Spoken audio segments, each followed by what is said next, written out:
یہ معاہدہ ہے محمد الرسول اللہ اور سہیل بن عمر کے درمیان. یہ معاہدہ طے پایا تھا، وہ مکہ کا سفیر تھا مشرکین مکہ کا. تو اس نے کہا ہم اگر آپ کو رسول اللہ مانتے تو ہمارا اختلاف آپ سے کون سا ہے؟ ہمارا تو کوئی آپ سے اور اختلاف نہیں ہے، یہی اختلاف ہے ہم آپ کو نبی نہیں مانتے، لہذا آپ رسول اللہ پر قلم پھروا دیں. لکھے محمد بن عبداللہ.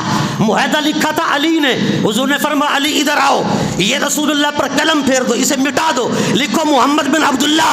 علی نے عرض کیا واللہ لا امحو، یا رسول اللہ مجھے اللہ کی قسم علی کی جرت نہیں ہے رسول اللہ کے نام پر قلم پھیرے. حضور جو لکھا جا چکا ہے بس. آقا محمد الرسول اللہ کو علی کی جرت نہیں کہ مٹائے. حضور نے قلم خود لی، حضور نے خود لکھ دیا. غلام کی محبت دیکھیں، اللہ اکبر. حضرات گرامی، آج رسول اللہ کا نام مٹانے کے لیے لوگ چلے. ترکوں کی جب حکومت ختم ہوئی تھی نا، تو خلافت عثمانیہ کا خاتمہ کیا.